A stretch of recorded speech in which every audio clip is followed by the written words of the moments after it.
É muito comum em várias famílias uma cena que é muito bem reproduzida pelos filmes e que provavelmente vocês também já experimentaram, se não como um dos personagens, como outro. O que acontece? Um garoto estava com seu pai e seu pai se preparou para sair, mas antes de sair, seu pai olhou para aquele garoto e disse assim: meu filho, papai vai sair, mas é o seguinte, faça isso das coisas do jeito que seu pai está mandando e tudo vai dar certo. Faça dessa forma e não vai ter problema nenhum. Tudo bem? O garoto olhou para o pai e disse: claro, pai, pode ficar tranquilo, vai dar tudo certo. Mas aí o pai foi embora, aquele garoto começou a brincar e, com o passar do tempo, esqueceu do que o pai tinha falado. Depois de mais algum tempo se passando, ele parou e lembrou da ordem do pai. Mas aí ele teve uma daquelas ideias geniais, fantásticas, que apenas uma criança consegue ter. E ele pensou assim: meu pai tinha dito para eu fazer dessa forma, mas se eu fizer dessa outra, vai ser muito melhor. Eu aposto que ele mandou fazer do jeito que ele tinha dito, porque ele não tinha tido essa ideia maravilhosa que eu tive. E então, aquele garoto se dedicou bastante e, depois de muita expectativa, ao ver seu pai chegar em casa, o pai olhou para aquele garoto e então pensou: ele não poderia ter feito pior. Qual é a ideia aqui? Quantas vezes nós recebemos uma ordem, somos mandados fazer alguma coisa, mas achamos que temos uma ideia muito melhor do que aquela que nos foi mandada fazer? E o problema disso é que, na maioria das vezes, desobedecemos a ordem e ainda quebramos a cara, porque ao fazermos da maneira que achamos que seria melhor, tudo dá errado. De uma maneira muito mais séria, contudo semelhante, o texto que leremos fala um pouco sobre isso. Quando uma ordem foi dada e as pessoas preferiram agir da maneira que elas acharam melhor. Então vamos abrir a Bíblia, por favor, em Levítico 10 e leremos dos versículos 1 ao 7. Levítico capítulo 10, dos versículos 1 ao 7.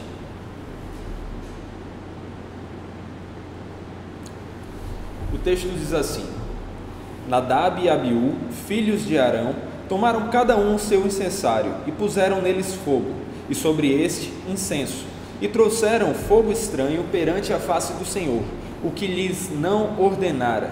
Então saiu fogo diante do Senhor e os consumiu, e morreram perante o Senhor. E falou Moisés a Arão: isto é o que o Senhor disse: mostrarei a minha santidade naqueles que se cheguem a mim, e serei glorificado diante de todo o povo.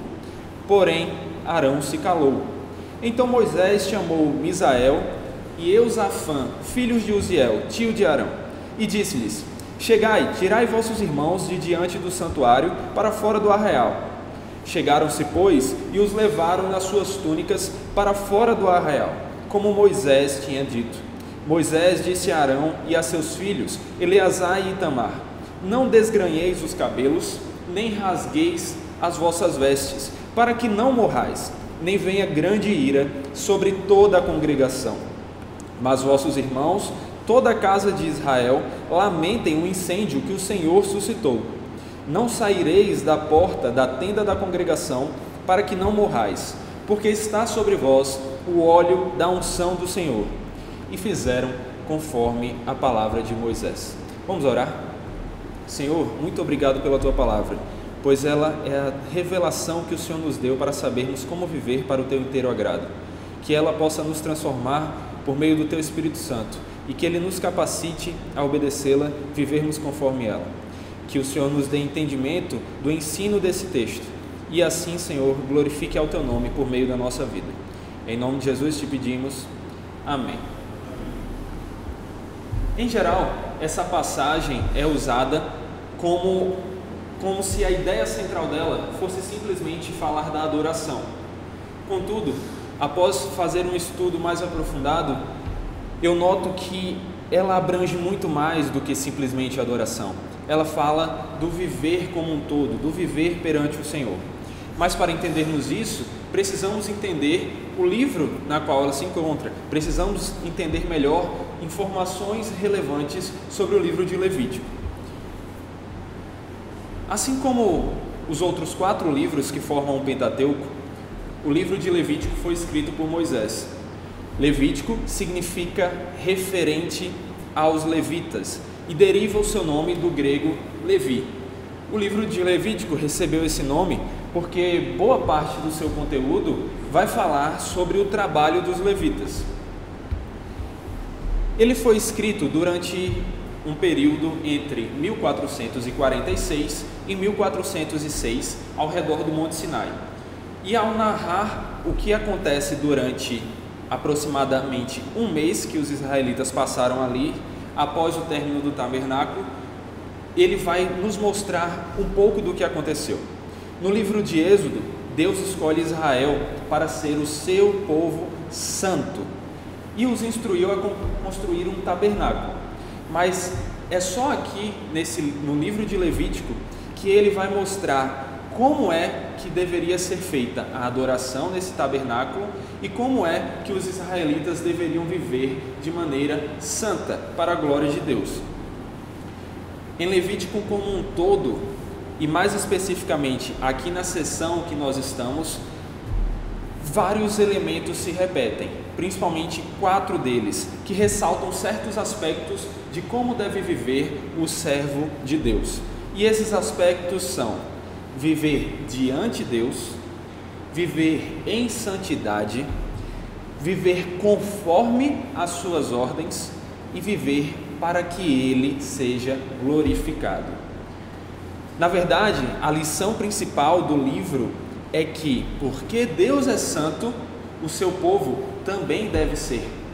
E como ser santo significa literalmente ser separado ou ser único, ser santo é ser separado como Deus é. Sendo assim, ser santo é ser separado do pecado e toda contaminação. Mas é aí que encontramos o problema, porque a Bíblia toda, e principalmente ali no livro de Romanos, encontramos claramente que todos pecaram e por isso estão corrompidos. Mas a presença de Deus é tão pura e tão perfeita que não pode ficar próximo ao que está manchado pelo pecado. Logo, como um povo pecador poderia ser considerado santo para entrar na presença de um Deus santo? É sobre o que Deus proveu para que o povo pudesse se aproximar dele que o livro de Levítico vai falar.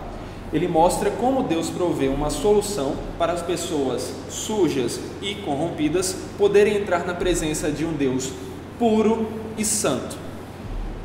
Este livro está dividido em 7 seções e cada uma delas desenvolve essas soluções que Deus deu para que o povo pudesse viver com Ele. Dentre essas seções nós temos 2 falando sobre os rituais que o povo deveria praticar para simbolicamente se purificar, 2 falando sobre como deveriam ser os sacerdotes que mediariam entre o povo e Deus, 2 falando sobre como o povo deveria viver uma vida de pureza, e uma no centro que descreve a festa anual do dia da expiação, que era o dia de cobrir os pecados, pois é isso que significa expiar.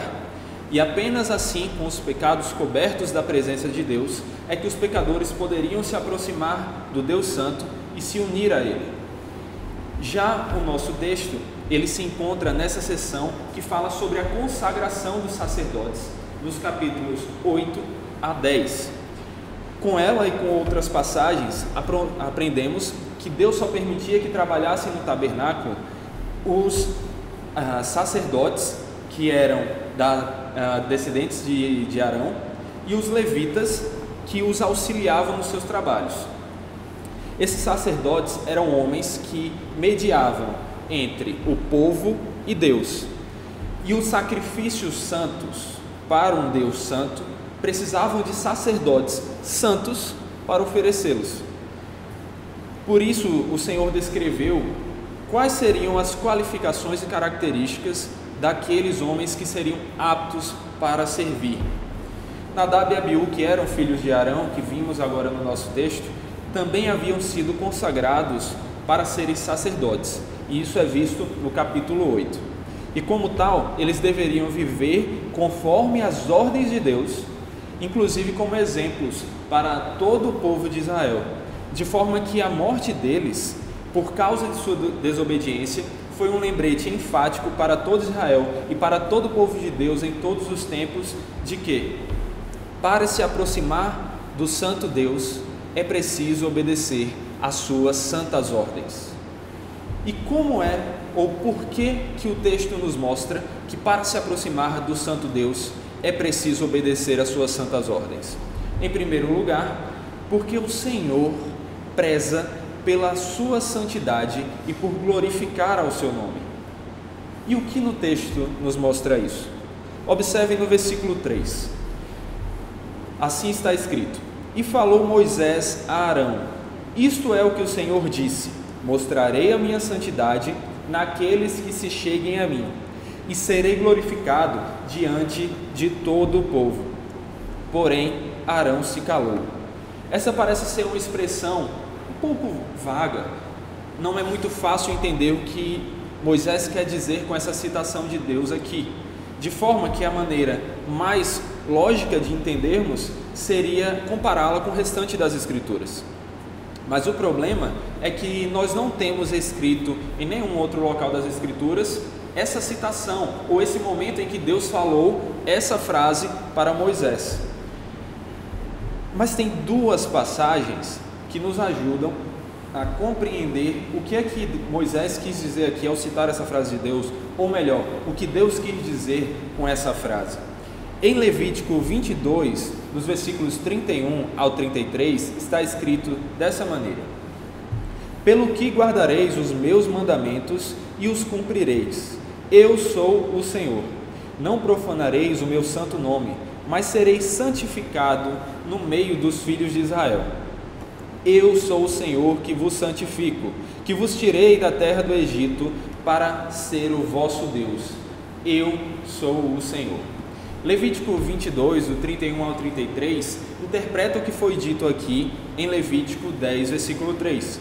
E a interpretação é que para Deus ser Deus e seu santo nome ser glorificado e santificado no meio do seu povo, eles devem viver em obediência às suas ordens e mandamentos. O oposto disso é profanar ao santo nome de Deus. Quando somamos isso ao fato de que o nome de Deus traduzido aqui por Senhor é o nome Yahvé, que é o nome pactual de Deus, chegamos ao entendimento de que santificar o nome de Deus significa andar conforme os mandamentos e ordens da aliança que ele fez com todo o seu povo. E a outra passagem que termina de interpretar Levítico 10, versículo 3 para nós, se encontra em Ezequiel 28, versículo 22, onde está escrito: E dize: Assim diz o Senhor Deus: Eis-me contra ti, ó Sidom, e serei glorificado no meio de ti. Saberão que eu sou o Senhor, quando nela executar juízos, e nela me santificar. Observe que nessa passagem, como na de Nadab e Abiú, Deus está dizendo que o seu povo deve viver de maneira obediente a Ele.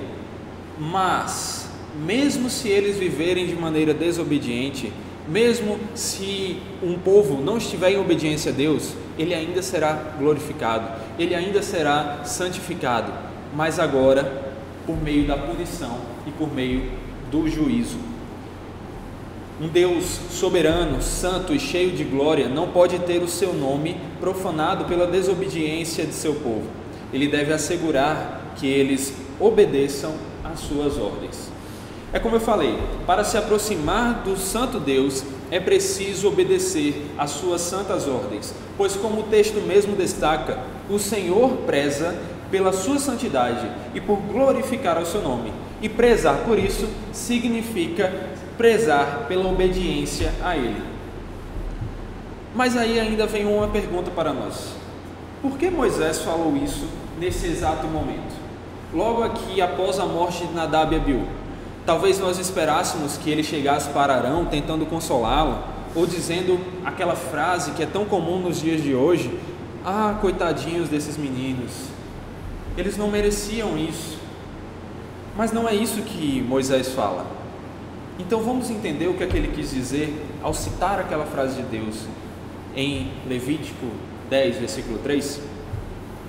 Levítico apresenta várias ordenanças e mandamentos de Deus.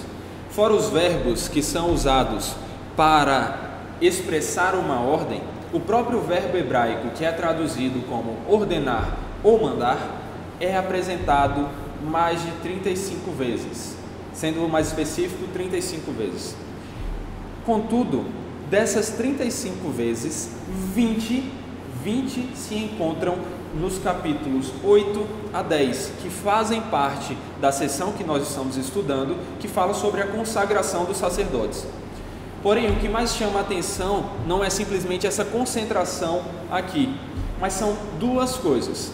A primeira é o fato de que o livro usa essa expressão para dizer que algo foi feito em desobediência à vontade de Deus apenas uma vez. Das 35 vezes, preste atenção nisso, das 35 vezes que é usado o verbo hebraico traduzido como ordenar ou mandar, apenas em um único capítulo ele se refere a algo sendo feito em desobediência às ordens de Deus.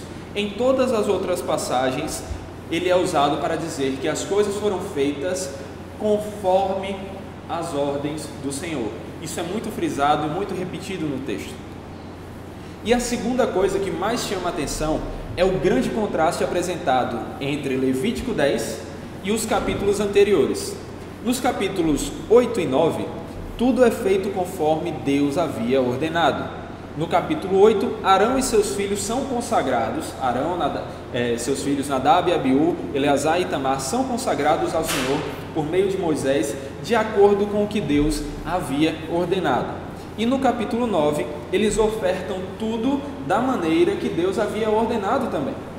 O auge disso pode ser visto ao verificarmos que Moisés diz, no versículo 6 do capítulo 9, que se tudo fosse feito da maneira que Deus estava ordenando, a sua glória, a glória de Deus, apareceria ao povo.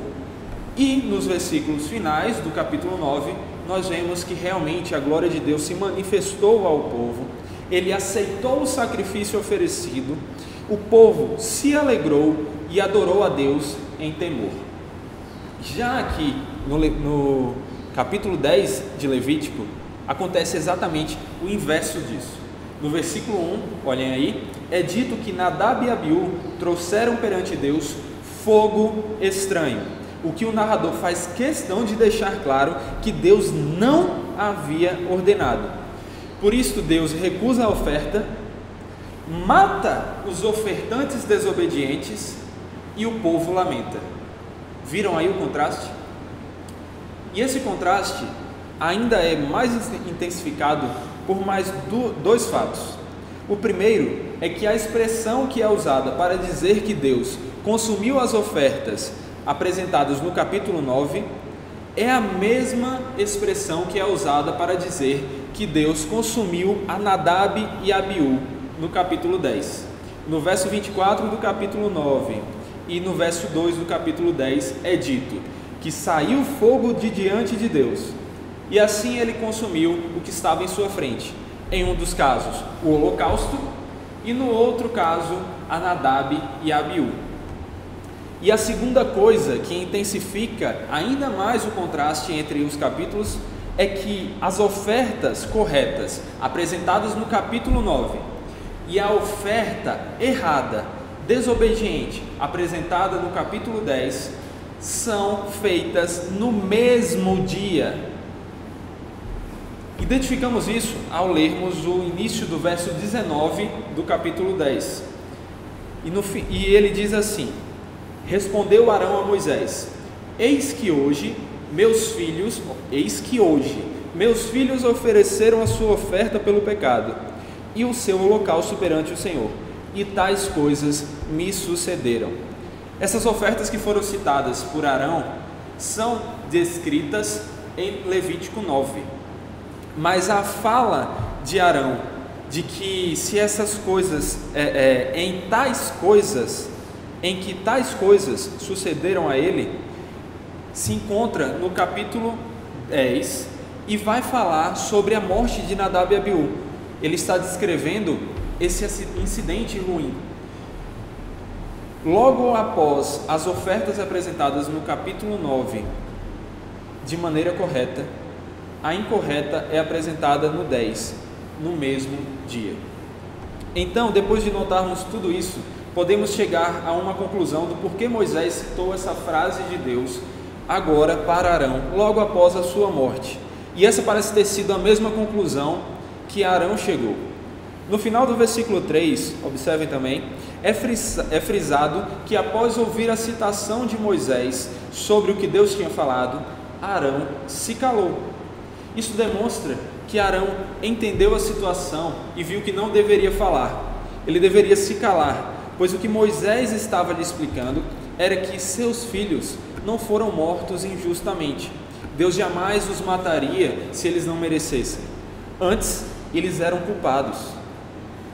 Eles agiram contra o Senhor Santo, o Senhor que preza pela sua santidade. Nadab e Abiú não santificaram o nome de Deus, adorando conforme as suas ordens. Eles o profanaram, desobedecendo suas ordens e agindo da maneira que acharam melhor, de forma que Deus fez exatamente o que era justo fazer. Derrubou a sua ira sobre os dois e os matou, pois Nadab e Abiú estavam completamente errados ao desobedecer ao Senhor. Deus preza pela sua glória, pela sua santidade, pela santidade de seu nome. E é por isso que ele diz em seguida a esse incidente que mostrarei a minha santidade naqueles que se cheguem a mim, e serei glorificado diante de todo o povo. E a outra parte do texto, em que também vemos claramente que Deus preza pela sua santidade, se encontra nos versos 4 e 5. Olha o que diz: Então Moisés chamou a Misael e a Eusafã, filhos de Uziel, tio de Arão, e disse-lhes: Chegai, tirai vossos irmãos de diante do santuário para fora do arraial. Chegaram-se, pois, e os levaram nas suas túnicas para fora do arraial, como Moisés tinha dito. Moisés, como representante de Deus no meio do povo, manda que retirem os corpos de Nadab e Abiú do meio do santuário e da congregação como um todo.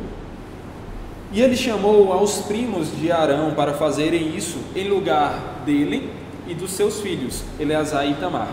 Mas por quê?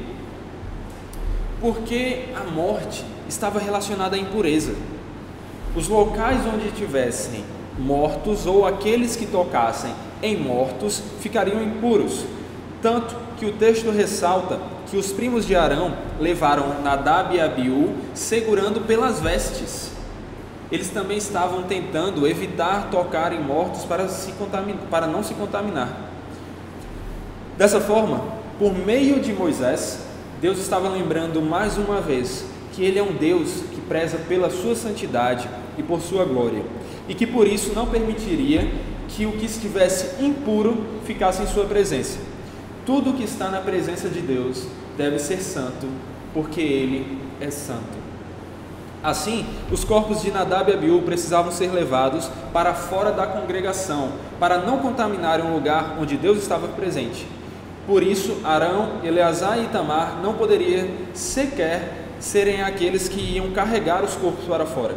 Eles precisavam se manter puros para poder continuar seus serviços diante de Deus, o que é claramente ensinado por todo o livro de Levítico. Um resumo do que acabamos de ver pode ser encontrado na frase do R.C. Sproul, que disse: Deus exige ser tratado como santo, porque Ele é santo. Ele é zeloso de sua honra. Ele não implora respeito nessa passagem. Antes, a passagem é uma afirmação de um fato: eu serei tratado como santo. Nunca devemos esquecer o erro fatal de Nadab e Abiú e aproximar-nos do Deus soberano numa atitude petulantemente incerta. Como acabamos de ver, para se aproximar do Santo Deus, é preciso obedecer às suas santas ordens, porque o Senhor preza pela sua santidade e por glorificar ao seu nome. Mas e por que outro motivo esse texto nos ensina que, para se aproximar do Santo Deus, é preciso obedecer às suas ordens? Em segundo lugar, porque não fazer isso traz morte. É exatamente isso que nós vemos no texto. Nos versículos 1 e 2, como já vimos, é narrada a morte de Nadab e Abiú, justamente por terem se aproximado de Deus em desobediência às suas ordens. E nos versos 6 e 7, nós também temos mais referências à morte em caso de desobediência às ordens de Deus. Então vamos analisar um pouco esses versos para entendermos o seu ensino. Que Nadab e Abiú morreram não tinha como ficar mais claro. E pelo menos de maneira simplificada, nós sabemos dizer até mesmo o motivo pelo qual eles morreram. Eles trouxeram fogo estranho perante o Senhor, o que ele não tinha ordenado. Mas será que nós sabemos dizer por que isso era uma ação desobediente? Qual foi a ordem que eles quebraram? O que é o incenso? E aliás, o que é esse fogo estranho? Vamos tentar chegar a uma resposta para cada uma dessas perguntas para entendermos melhor o que o texto quer nos ensinar. Como vimos logo no início, Deus mandou que o povo construísse o tabernáculo e lhes deu uma série de ordens de como eles deveriam seguir alguns rituais para adorá-lo, se purificarem e viver corretamente para poderem estar em um relacionamento com Ele. Dentre esses rituais, nós encontramos o de queimar incenso. Ele também é exposto em Êxodo 30, do 1 ao 10. Resumidamente, Deus diz que o povo deveria construir um altar para queimar incenso, que seria colocado em frente ao Santo dos Santos, e onde Arão deveria queimar incenso nele pela manhã e ao crepúsculo. Mas então, se aqui encontramos uma ordem para queimar incenso, qual foi o erro de Nadab e Abiú? Por que o que eles fizeram era uma desobediência contra Deus? A chave para a compreensão disso se encontra na expressão fogo estranho. E então, o que é isso? Não é bem identificado o que era esse algo estranho no fogo. Essa é uma expressão que trouxe, inclusive, muitas hipóteses de interpretação. Uma primeira coisa a se notar é que a palavra traduzida por estranho, prestem atenção nisso, a palavra traduzida por estranho é a mesma usada em Jó 19:17, quando Jó diz que seu hálito era repugnante à sua mulher. E também é a mesma expressão usada em Provérbios para se referir à mulher adúltera. Só por aí nós já vemos que definitivamente a oferta que Nadab e Abiú trouxeram tinha algo que a tornava completamente repugnante ao Senhor. Mas vamos ver quais são as principais hipóteses sobre o erro de Nadab e Abiú. A primeira também está relacionada à expressão estranho. Em Êxodo 30, versículo 9, é deixado claro que não poderia ser oferecido incenso estranho sobre o altar do incenso. Lá está escrito assim: não oferecereis sobre ele incenso estranho, nem holocausto, nem ofertas de manjares, nem tampouco derramareis libações sobre ele. Ou seja, o erro pode ter sido encontrado no preparo do incenso que Nadab e Abiú trouxeram perante o Senhor, pois o incenso precisava estar de acordo com as prescrições encontradas em Êxodo 30, dos versículos 34 ao 38.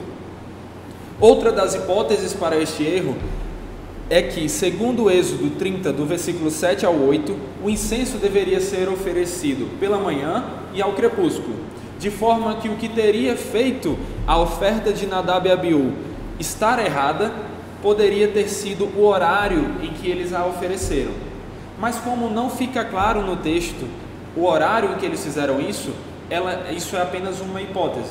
Não temos como ter certeza desse fato, dessa ideia. Mas o que parece ser a explicação mais forte do qual foi o erro da oferta de Nadab e Abiú está ligada a duas coisas. A primeira é que a descrição da maneira que eles acenderam o fogo, conforme o versículo 1, nos leva a pensar que eles puseram fogo por meio de uma fonte qualquer. Mas, conforme Levítico 16, versículo 12, o fogo para o altar de incenso deveria ser acendido por meio das brasas do próprio altar. Por isso é que esse fogo seria estranho.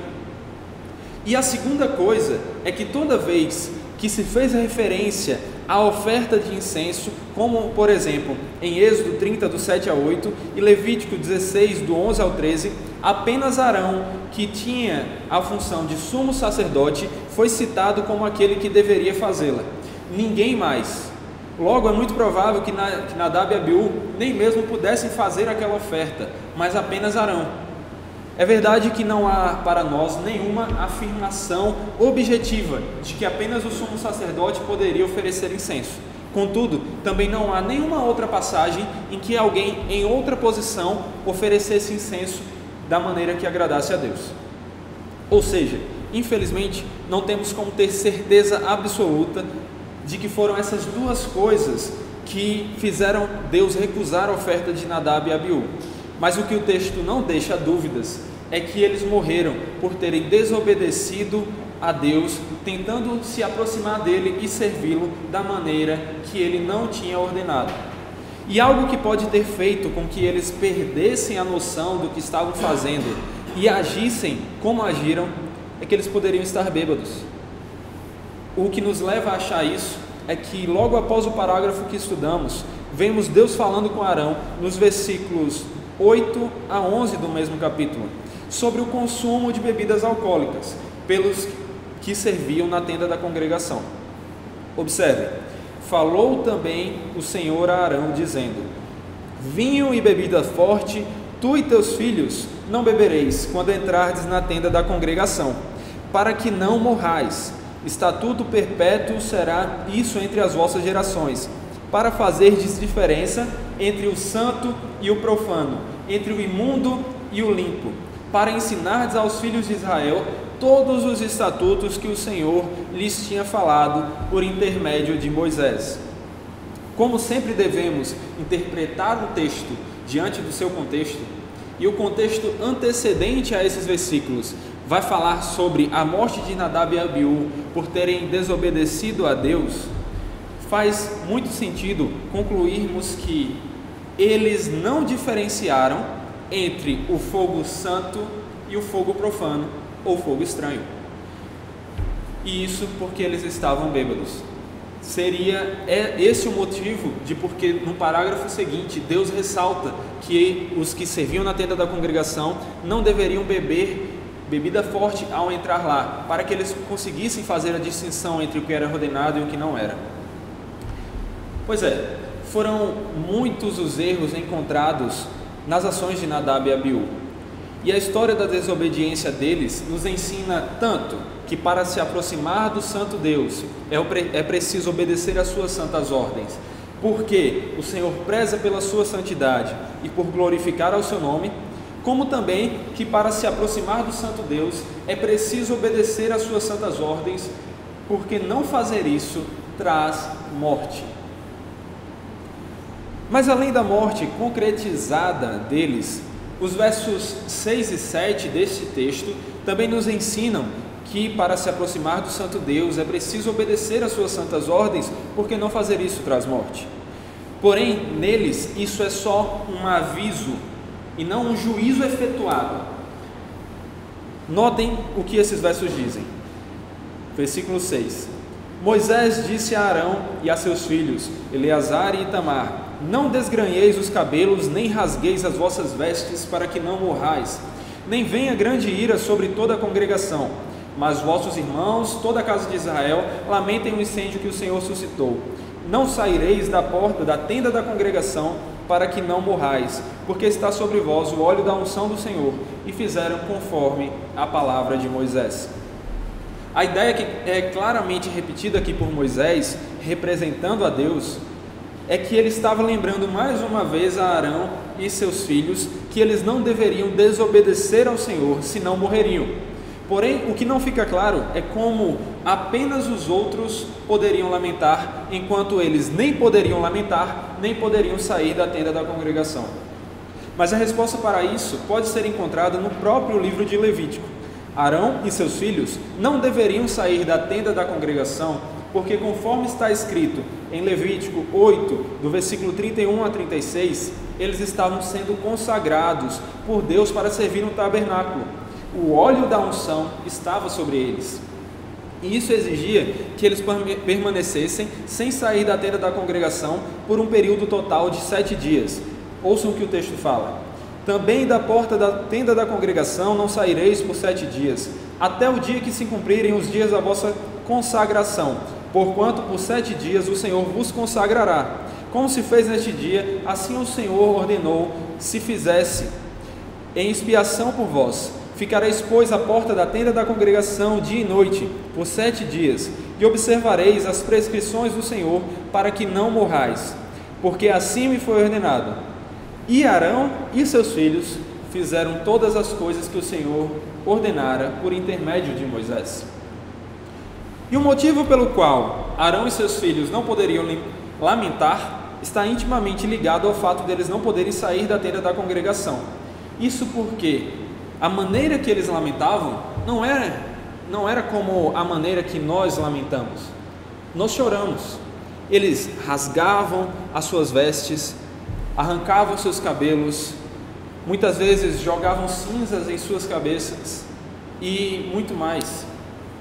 E o problema é que, conforme o ensino do próprio livro de Levítico, no capítulo 21, ao fazer essas coisas, eles se contaminavam e então passavam a ser considerados impuros. E segundo esse capítulo, Arão, como sumo sacerdote, jamais poderia se contaminar. Portanto, ele não poderia lamentar nem mesmo a morte de seus filhos. Já Eleazar e Itamar, que também eram filhos de Arão, como tinham apenas a função de sacerdotes, eram autorizados a se lamentarem e, por consequência, se tornarem impuros pelos parentes mais próximos.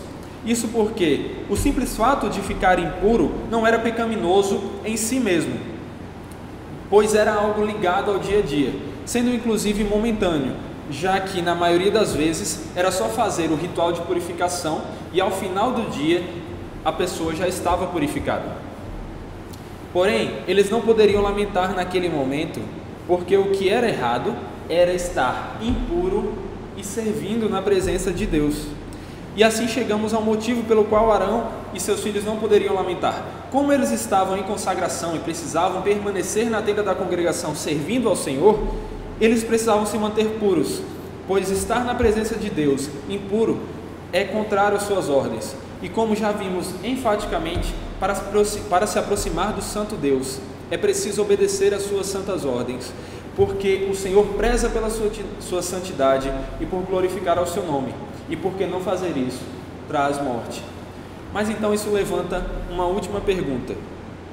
Pois, se de acordo com o ensino principal desse texto, nós e todos que já pecaram e desobedeceram a Deus diante de sua onipresente face, deveríamos estar mortos?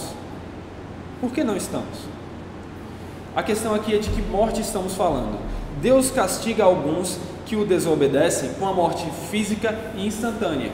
Nadab e Abiú, que trouxeram fogo estranho ao Senhor, Corá e os mais de 250 homens que entraram em rebelião contra Moisés, Uzá, que tocou na arca da aliança sem a permissão de Deus, e tantos outros que se aproximaram de Deus em desobediência às suas ordens, morreram fisicamente na hora de suas desobediências.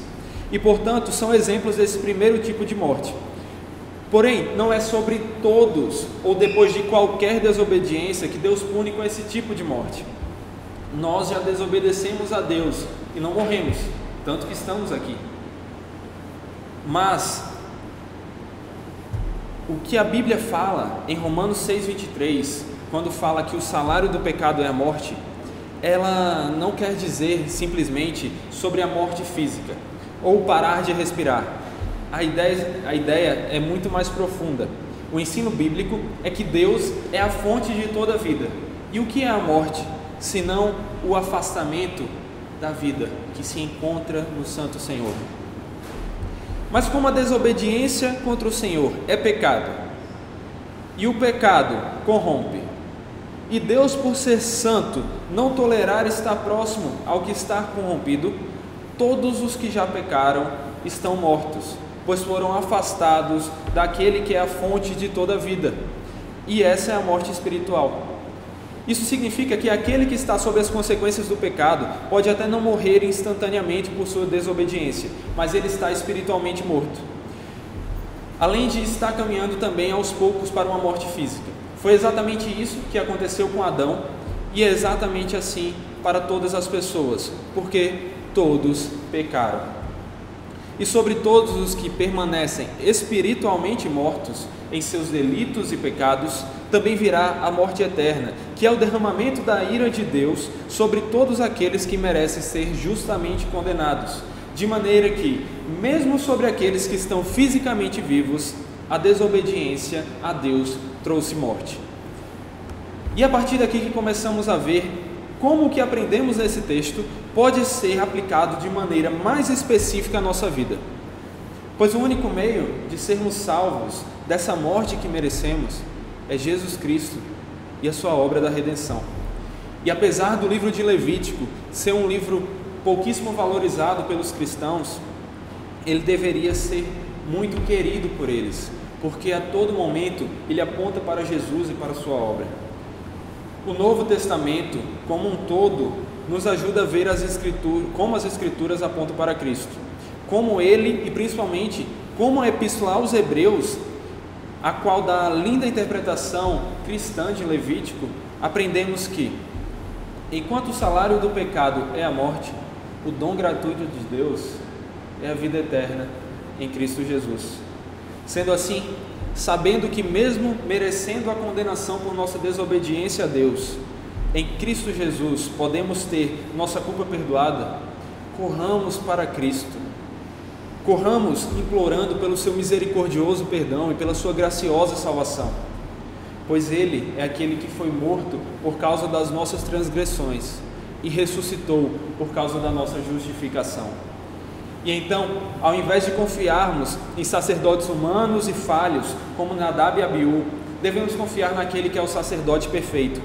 Enquanto os sacerdotes, por serem tão falhos quanto o povo, tinham de sacrificar várias vezes por si mesmo e pelos outros, animais que eram apenas símbolos que apontavam para o sacrifício que viria, Jesus foi o sumo sacerdote perfeito, que se ofereceu de uma única vez e assim expiou, cobriu, apagou todos os pecados de diante da face de Deus. Ele não foi apenas o sacerdote perfeito, ele foi também a oferta perfeita. Jesus, o Cordeiro de Deus que tira o pecado do mundo, nos perdoou, pagando toda a nossa dívida. Então, se Jesus é o nosso Senhor e Salvador, não tenhamos medo de sermos consumidos como Nadab e Abiú, mas entremos livremente na presença de Deus, que é o nosso santo e perfeito dono. E assim o adoremos, não oferecendo sacrifícios, pois Cristo se ofereceu de uma vez por todas. Porém, tendo sido feito sacerdócio santo, a fim de oferecermos sacrifícios espirituais agradáveis a Deus, vivamos em gratidão, fazendo da nossa vida uma oferta contínua a Deus. Como diz Hebreus 12, do 28 ao 29, sirvamos a Deus de modo agradável, com reverência e santo temor, porque o nosso Deus é fogo consumidor. E o que é agradável a Deus? 1 Samuel 15, 22 nos ensina: porém Samuel disse: tem porventura o Senhor tanto prazer em holocaustos e sacrifícios, quanto em que se obedeça a sua palavra? Eis que o obedecer é melhor do que o sacrificar, e o atender melhor do que a gordura de carneiros. É abrindo mão da nossa vontade pecaminosa e obedecendo a Deus que estamos oferecendo sacrifícios que o agradam e demonstram que o amamos, pois explicando Quem são aqueles que o amam? Jesus diz em João 14:21: aqueles que têm os meus mandamentos e os guarda, esse é o que me ama. Aquele que me ama será amado por meu Pai, e eu também o amarei e me manifestarei a ele. Mas ainda há outra aplicação, que é como diz o princípio regulador do culto. Não devemos tentar surpreender a Deus na adoração em nenhum outro momento. Deus não quer que inovemos, e sim que obedeçamos. Tentar fazer diferente é tentar fazer melhor do que Deus disse para fazermos. É dizer para Ele que Ele não foi criativo o suficiente, que nós, criaturas limitadas por natureza e corrompidas pelo pecado, sabemos mais do que o Deus onisciente, todo sábio, Deus perfeito. De forma que tentar adorar a Deus dessa maneira, ao invés de como Ele ordenou, não é uma adoração, mas uma ofensa gravíssima. E por fim, uma última aplicação que eu quero destacar é que, tendo aprendido que para se aproximar do Santo Deus é preciso obedecer às suas santas ordens, porque o Senhor preza pela sua santidade e por glorificar ao seu nome, e porque não fazer isso traz morte, obedeçamos ao Deus homem, Cristo Jesus, e oremos. Pai nosso que estás no céu, santificado seja o teu nome, pela nossa vida e pela de todo o teu povo, agora e para sempre. Amém.